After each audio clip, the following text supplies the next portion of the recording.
네, 성령께서 하나 되게 하신 것을 힘써 지킬 수 있는 방법, 첫 번째 시간을 갖도록 하겠습니다.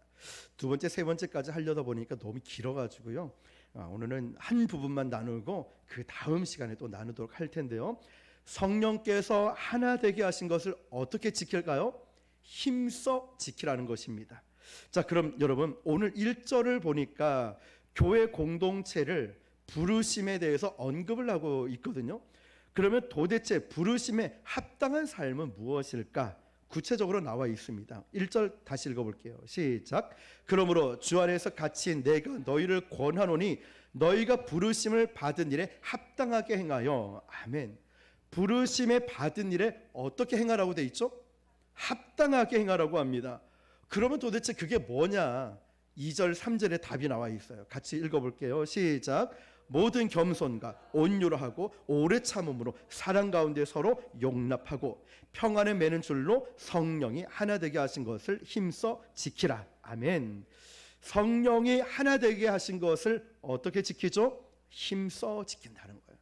저는 우리 교회 부곡 순복음 교회라는 이름은 건물이 아니죠. 건물이 아니라 바로 저와 여러분이 교회라는 것이죠. 부곡 순복음 교회. 하나님께서 이렇게 하나됨으로 만들어 주셨는 이 시점에 하나 되기 위해서 분명히 악한 마귀의 공격들이 있을 것이고 또 악한 어둠의 공격들이 있고 마음을 분란시키고 또 무너뜨리는 일들도 있습니다. 왜 그런지 제가 말씀드리죠. 누누이. 왜냐? 우리가 진짜이기 때문에, 영적으로 진짜를 감당하고 있기 때문에 마귀는 수단과 방법을 가리지 않고 나의, 여러분, 우리의 가장 연약한 부분들을 치고 들어올 거예요. 그래서 쉬지 말고 기도하라고 했죠. 열심히 기도하는 것도 중요하겠지만 쉬지 말고 기도하는 것이 바로 그거예요. 마귀에게 틈을 주지 않거든요. 그래서 할 수만 있다면 새벽 기도를 나오고, 할 수만 있다면 중보 기도, 수요 예배, 금요 예배, 전도, 어쨌든 나의 남는 모든 시간들을 하나님께 드리는 것입니다. 그래서 우리가 영적으로 다운되고 힘들 때 저 같은 경우는 기도하고 전도하러 나가면 직방으로 아주 해결이 되는 것 같아요. 오늘도 조금 이제 몸이 감기 몸살 기운이 있다 보니까요, 전도하는 것 안 가면 안 되나? 비가 왔으면 좋겠네 등등 여러 생각이 많이 들어요. 그렇지만 그 생각을 늘 뚫고 전도를 나가거든요. 가니까 얼마나 기쁘고 행복한지, 하나님이 주시는 이건 평안은 말로 할 수 없는 것 같아요. 자, 여러분, 하나님께서 우리를 부곡 순복음 교회라고 묶어주셨는데 어떻게 우리가 하나됨을 지켜나가야 되냐면 그냥 내버려 두고 될 대로 되라 이게 아니라 힘써 하나됨을 지켜야 되는 거예요. 저는 사실 이 말씀을 준비하면서 우리 성도님들 통하여서 이 부분들을 많이 배우고 있어요. 하나됨, 교회를 지키고 교회를 사랑하는 게 바로 저분처럼 하는 거구나. 정말 많이 배웁니다. 그런데 부르심에 합당한 삶을 살라고 분명 1절에서 말씀을 하고 있는데, 그러면 이 부르심에 합당한 삶이 어떤 거냐 보니까요, 하나 되게 하신 것을 힘써 지키기 위해서 필요한 방법, 조건이 5가지가 나옵니다. 5가지가. 오늘 성경 보니까 여러분 한번 2절부터 제가 하는 말씀의 단어에 동그라미를 한번 쳐보세요. 2절에 보니까 겸손, 두 번째는 온유, 세 번째 오래 참음, 네 번째 사랑으로 용납, 5번째는 평안에 매는 줄. 자, 여기까지. 그럼 몇 가지입니까? 5가지예요. 그러면 이 5가지를 지금 에베소서에서 말씀하면서 성령이 하나 되게 하신 것을 힘써 지키기 위해서는, 이 부르심에 합당한 삶을 살기 위해서는 5가지가 필요하다는 거예요. 그래서 우리는 이 5가지, 다시 말하면 하나님의 성령께서 부곡 순복음 교회를 하나 되게 하신 것, 우리가 힘써 지키기 위해서는 이 5가지가 필요해요. 첫 번째는 겸손, 두 번째 온유, 세 번째 오래 참음, 네 번째 사랑으로 용납, 5번째 평안에 매는 줄. 자, 이 5가지를 힘써 지켜야지만이 성령께서 우리 교회를 하나 되게 하신 것을 우리가 지켜낼 수 있다는 것입니다. 그래서 다 살펴보지는 못하겠지만 오늘은 2가지만 살펴보겠습니다. 반대로 얘기하면 이 5가지를 힘써 지켜야지만이 우리 부곡 순복음 교회가 하나 될 수 있고 어떠한 공동체도 하나가 될 수 있는데요. 반대로 보면 5가지를 소홀히 여기고 하나라도 지키지 않게 되면 어떻게 될까요? 하나됨이 아니라 분열이 일어나겠죠. 깨짐이 일어날 것입니다. 그래서 우리는 이 말씀을 여러분 체크를 해놓으면서 정말 여러분 우리 부곡 순복음 교회를 사랑하시잖아요. 저는 다 알아요. 여러분들 모습, 얼굴, 기도하는 거 보면요, 얼마나 교회를 사랑하는지 제가 감동을 받을 정도, 하나님이 얼마나 기뻐하실까요? 그런데 그 사랑하는 마음도 정말 귀한데요, 이제는 이 5가지를 꼭 기억하면서 우리가 적어도 금요 저녁 기도에 나올 정도의 믿음을 가지신 분들이니까 이제는 이 5가지를 기도할 때마다 하고, 혹여나 우리 교회가 문제가 있고 어려움이 있을 때마다 5가지를 점검해 볼 필요가 있습니다. 다시 한 번 더 우리 점검해 볼게요. 꼭 기억하십시오. 첫 번째가 뭐였죠? 예, 겸손해야 돼요. 두 번째, 온유. 세 번째, 오래 참아야 되고. 네 번째, 사랑으로 용납해야 되고. 5번째, 평안에 매는 줄입니다. 자, 우리 2가지만 살펴볼 텐데, 겸손이죠. 성령께서 하나 되게 하신 것을 힘써 지키기 위해서는 바로 이 겸손이 필요합니다. 오늘날에 겸손은 미덕이라고 얘기하죠. 그리고 겸손한 자에게 우리는 참 매력을 느끼고 참 좋은 분이다, 예의도 바르다, 믿음이 좋다라고 말합니다. 학교에서도 겸손하라 가르치기도 합니다. 그런데 저는 오늘 이 에베소서의 배경을 보니까 로마 사회에서 겸손이 어떻게 쓰였냐면 미덕이 아니라 악덕으로 쓰였다는 거예요. 이게 무슨 말일까? 아니, 겸손이 왜 로마 시대에는 악덕으로 쓰였을까요? 미덕이 아닌. 이 로마 시대에서는요, 절대 그 누구도 겸손하란 말을 하지 않았습니다. 성경이 기록된 당시에 성경 외에도 수많은 문학 작품들이 있었거든요. 뭐 시, 소설, 수필, 연설문, 편지 등등 수많은 글들이 있었는데 그 당시 문학에 겸손이라는 것은 아예 나오지도 않았습니다. 왜냐하면 이 겸손이라는 뜻이 이거죠. 다른 사람 앞에서 나를 낮추고 상대를 높여주는 게 겸손이잖아요. 그리고 로마 시민권자들에게 이것은 겸손해라 요구되는 것이 아니라, 겸손은 누구에게 쓰였냐면 종이나 노예, 사람 취급을 받지 못하는 이런 종들이나 노예, 하인들에게 요구되는 게 겸손이었습니다. 그래서 겸손은 오늘날에는 미덕이고 좋게 말을 하지만 사도 바울 당시, 예수님 당시의 겸손은 미덕이 아니라 악덕이었어요. 그래서 이 당시에 야, 너 좀 겸손해, 겸손해, 이 말하면 그 당시에 막 싸움이 나는 거예요. 뭐? 내가 노예인 줄 알아? 내가 네 종인 줄 알아? 왜 나보고 겸손하라 그래? 왜 나를 무시하는 거야? 이렇게 외쳤다는 거죠. 이 당시에 미덕이 뭐냐면 겸손의 반대인 교만함이었어요. 사람들 앞에서 내가 누군지 알아? 어깨도 올라가고 목도 절대로 굽히지 않고 내가 어떤 사람인 줄 알아? 내가 누군지 알아? 이러면서 자기를 어필하고 자기를 스스로 증명하는 것, 다시 말하면 자기를 자랑하고 높이는 게 이 로마 시대 예수님 당시에 바로 미덕이었어요. 다른 사람 앞에서 나를 낮춘다, 다른 사람을 높이는 행위는 절대로 로마 시민권자에게 요구되는 미덕이 아니었다는 거예요. 자, 그러면 이런 관점으로 우리가 성경을 보면 이 말씀이 이해가 조금 되는 실마리가 좀 잡혀요. 겸손이라는 것은 어떤 노예나 어떤 종에게 요구되는 것이 아니라, 오늘 이 본문 에베소 성도들이 있다면은 에베소 성도들에게 여러분 제발 좀 겸손하십시오 라고 말한다면 분명히 여기 에베소 성도들은 막 싸움이 일어나는 거예요. 뭐야? 사도 바울 지금 우리 보고 종이 되라고 말하는 겁니까? 아니, 사도 바울 우리 보고 노예가 되라고 말합니까? 지금 무슨 말합니까? 무시해도 유분수지 어떻게 우리에게 그런 말을 할 수 있어요? 라고 이 에베소 성도들은 그렇게 말할 것입니다.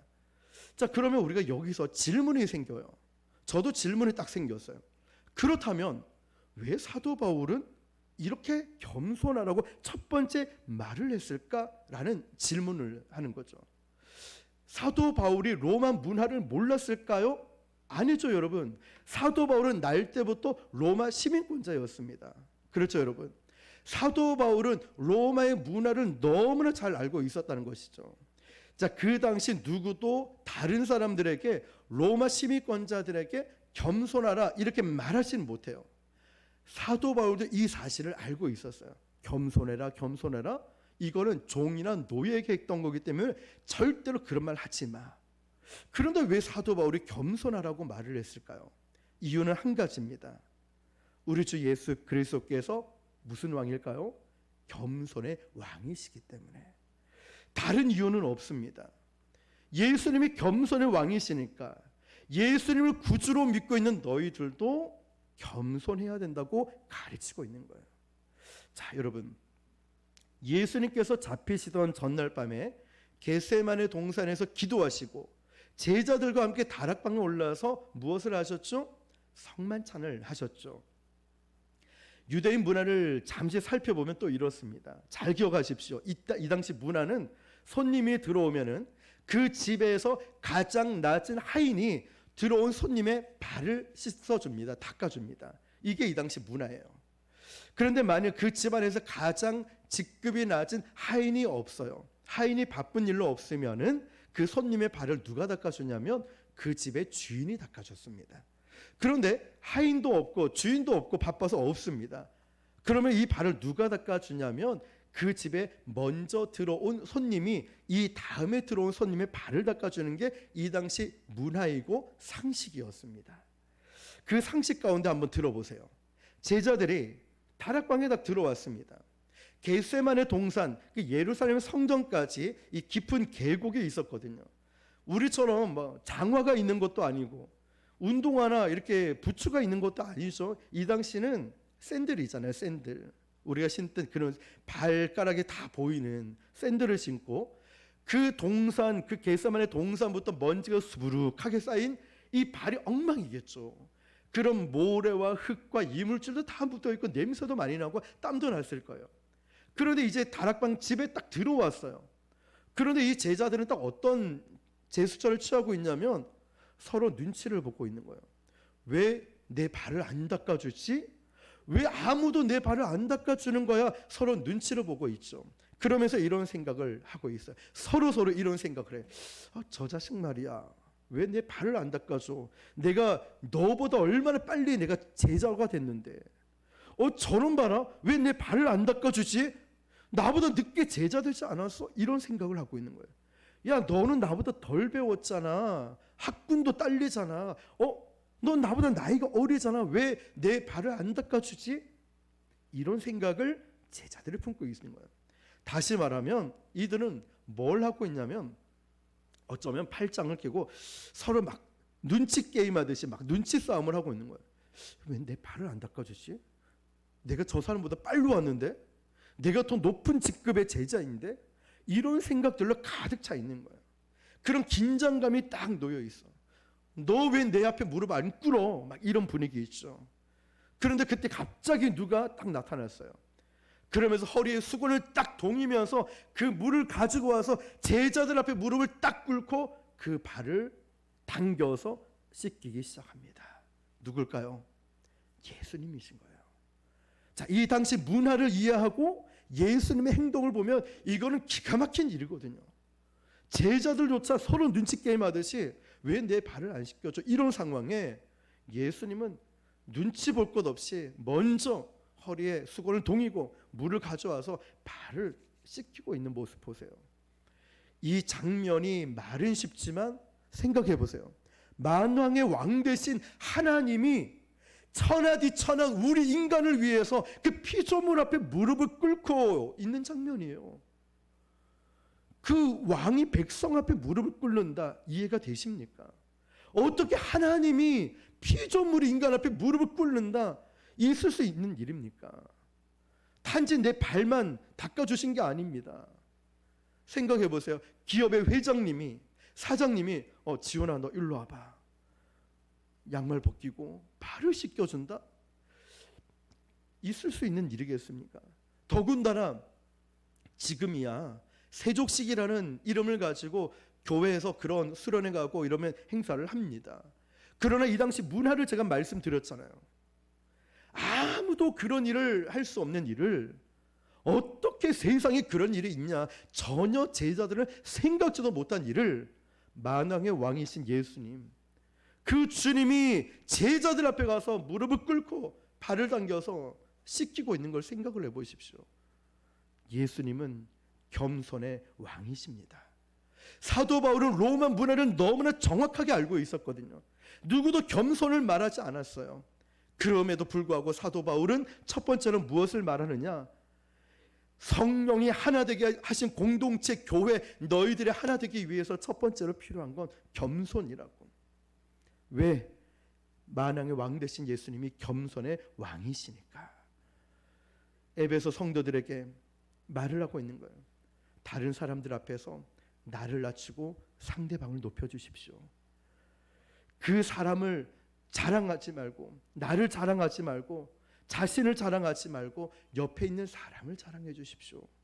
옆에 있는 사람을 높여주고, 옆에 있는 지체를 세워주시고, 옆에 있는 성도를 격려해 주십시오. 사도 바울이 첫 번째 얘기하고 있는 거예요. 그러면 우리가 깨닫는 게 뭘까요, 여러분? 교회는 이런 것이구나. 교회라는 공동체는 이 목사 잘났다고 막 자랑하고 드러내는 게 아니라 이 목사를 쓰시는 하나님을 높이는 것이고, 저는 여러분들 쓰시는 하나님을 높이면서 저보다 우리 집사님, 우리 권사님, 우리 청년들 너무 귀하다고. 그런데 저는 시키지 않아도 늘 그렇게 되는 것 같아요.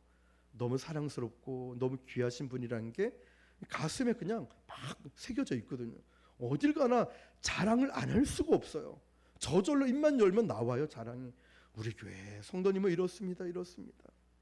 너무 기쁘죠, 여러분. 근데 지금 성경에서도 딱 그 말씀하고 있는 거예요. 겸손. 나를 드러내고 내가 뭐 했다 생색내지 말고 다른 사람 자랑하고 세워주고 높여주고. 사도 바울이 로마 문화를 모르는 게 아니었다고 했죠. 로마 시민권자거든요. 그럼에도 불구하고 사도 바울은 무엇과 싸우는지 아십니까?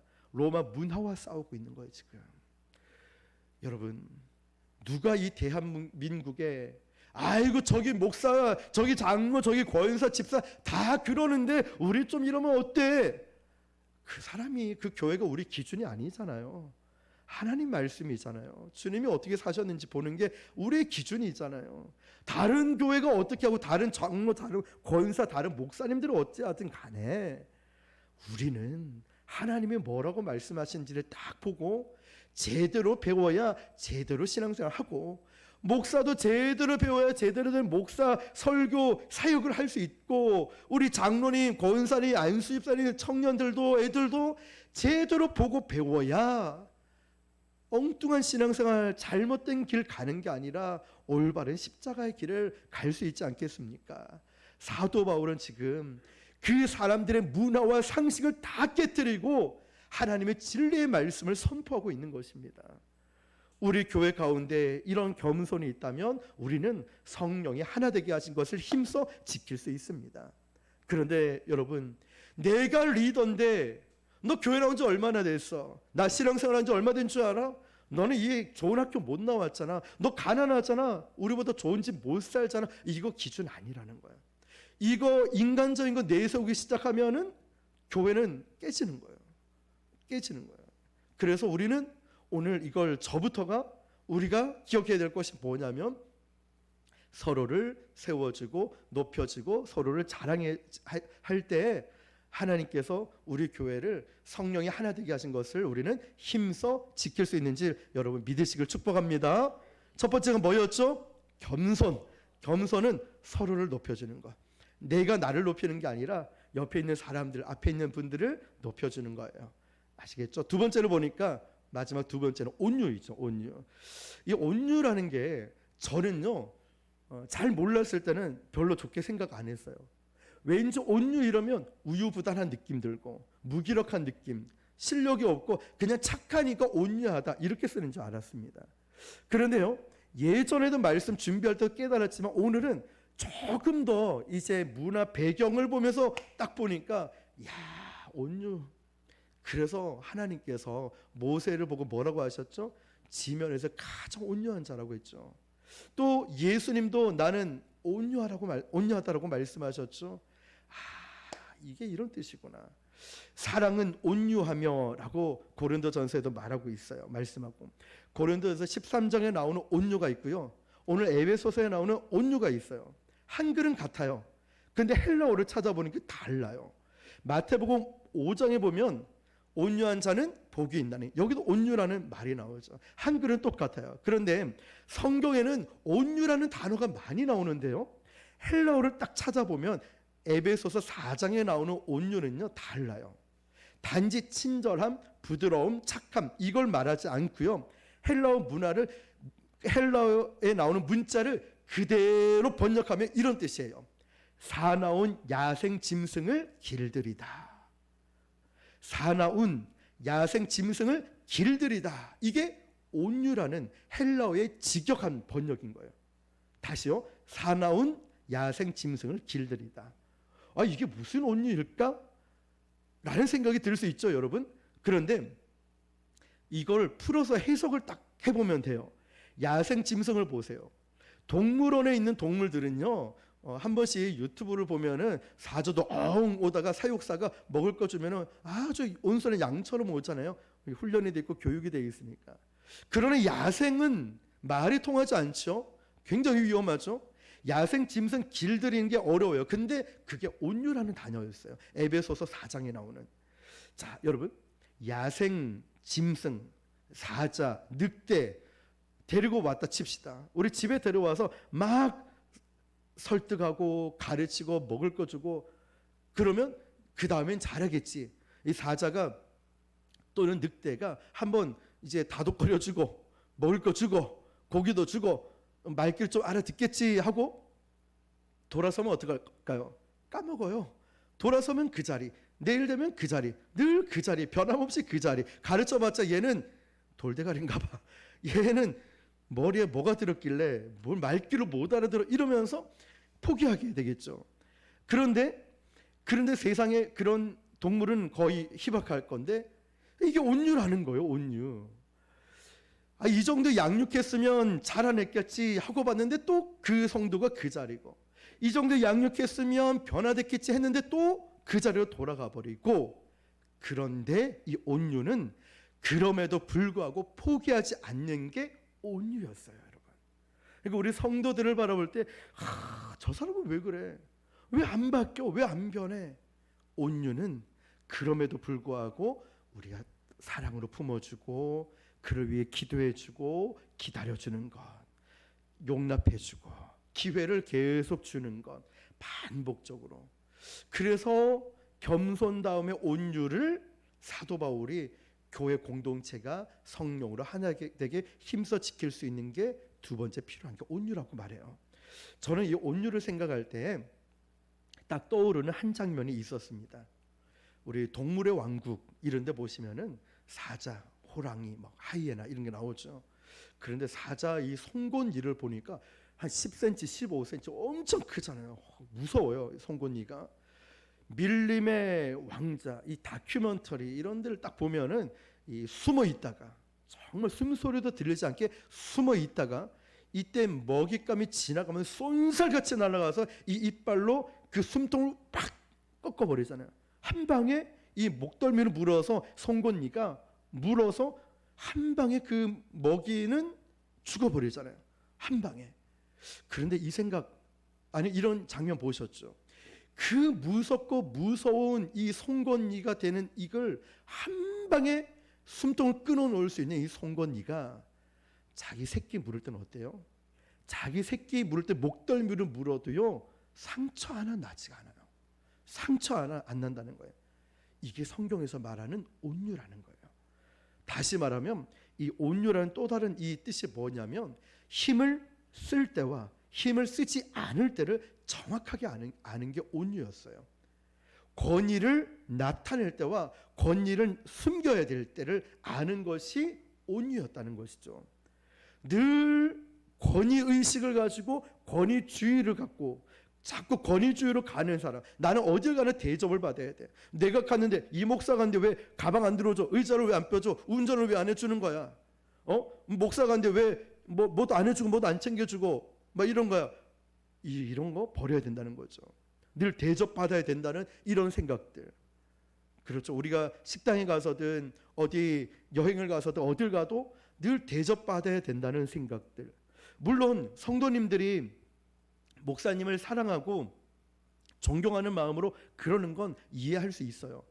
그 부분이 아니라 당사자인 제가, 리더십을 갖고 있는 제가 그런 의식을 갖고 그런 대접을 늘 받아야 된다, 이거 아니라고 성경이 말하고 있는 거예요. 온유는 권위를 내세울 때 만약에 우리 교회 안에서 복음의 본질을 깨트린다, 그런데 좋은 게 좋은 거지, 이거 큰일 날 일이죠. 교회가 무너지는 거죠. 거기에는 목숨을 걸고 권위를 내세워야 되는 부분이죠. 교회가 무너지는데, 잘못된 길로 가는데 어찌 그런 일을 있겠습니까?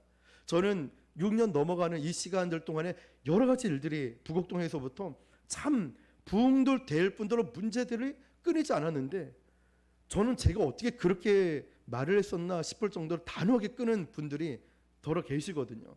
정말 냉정할 정도로 출교를 시켜버렸어요. 오지 말라고 단호하게. 자, 여러분, 그런 부분들을 말하고 있죠. 성령께서 하나 되게 하신 것을 우리가 힘써 지킬 수 있는 건 우리가 권위를 내세우고 힘을 써야 될 부분과 그렇지 않을 부분들을 가려가면서 끝까지 기다려주고 품어주는 것 말입니다. 자, 여러분, 하나님께서 우리 리더분들에게 권위도 주신 동시에 책임도 주셨습니다. 그 권위를 아무 때나 쓰지 말라고 하는 거죠. 사용할 때와 숨겨야 될 때를 정확하게 아는 것. 힘을 있을 때 아껴야 되고 함부로 쓰지 말아야 되는 것. 왜냐하면 그 힘을 함부로 쓰게 되면 영원히 상처를 받게 될 때가 있기 때문에 구분을 하라고 말씀하는 거예요. 자, 여러분, 말씀을 정리하겠습니다. 성령이 하나 되게 하신 것을 힘써 지키라고 사도 바울은 5가지를 이야기하면서 오늘 2가지를 우리가 나누었지요. 겸손. 이 겸손은 이 당시 로마 문화를 기억하시면서 예수님이 겸손의 왕이시니까 우리 공동체, 우리 교회 안에 예수님처럼 겸손해야 된다. 그 겸손은 상대를 늘 칭찬하고 높여주는 것. 2번째는 온유. 자, 착하고 선한 것만 뜻하는 것이 아니라 이때는 바로바로 변화되지 않지만 그를 품어주고 기다려주고, 그러나 힘을 쓸 때와 쓰지 않을 때를 정확하게 구분. 그 권위는 내가 내세우는 게 아니라 성도들이 주변에서 권위를 세워줄 때 권위가 생기는 거지, 내가 뭔데 이게 세워지는 게 아니겠죠. 그래서 우리는 늘 믿음의 자리, 기도의 자리를 지키면서 하나님 중심으로 우리가 교회를 세워나갈 때에 이런 거룩한 질서가 만들어지는 것입니다. 아름다운 거룩한 질서. 제가 막 큰 소리 치고 막 이렇게 단호하게 하지 않아도 우리 성도님들이 우리 목사님이시니까 이렇게 존경하고 사랑하는 마음, 저도 우리 성도님들 한 분 한 분을 귀하게 여기고 진짜 사랑스러우니까 사랑으로 품어주는 이 마음에서 자연스럽게 아름다운 질서, 아름다운 권위가 만들어져요. 이 권위가 깨뜨려지면은 내가 더 좋고 우리가 좋겠지, 아니더라고요. 그래서 항상 저도 교회를 개척하고 세워나가면서 제일 먼저 세운 게 조직이었습니다. 이 조직 없이는 부흥이 되지 않고 엉망진창이 되고 버리기 때문에 그 조직이라는 거룩한 틀 안에서 세워져 나갈 때에 교회가 가장 아름다운 모습이 되는 것 같습니다. 사랑하는 성도 여러분, 우리 교회가 부흥하고 성장해 나갈 때에 하나 되게 하는 비결을 하나님께서 오늘 에베소서 성경 공부도 하지만 에베소서 말씀을 통하여서 우리가 알려주고 있는 만큼 오늘 저와 여러분들이 이 2가지 잘 지켜서 정말 겸손하고 온유한 우리 교회를 아름답게 세워나가시는 저와 여러분 되시기를 주님의 이름으로 축원합니다. 기도하겠습니다. 오늘 주신 말씀을 붙들고 하나님, 먼저 제가 정말 상대를 높이고 우리 성도를 세워줄 수 있는 겸손한 자 되게 해주시고, 또 리더로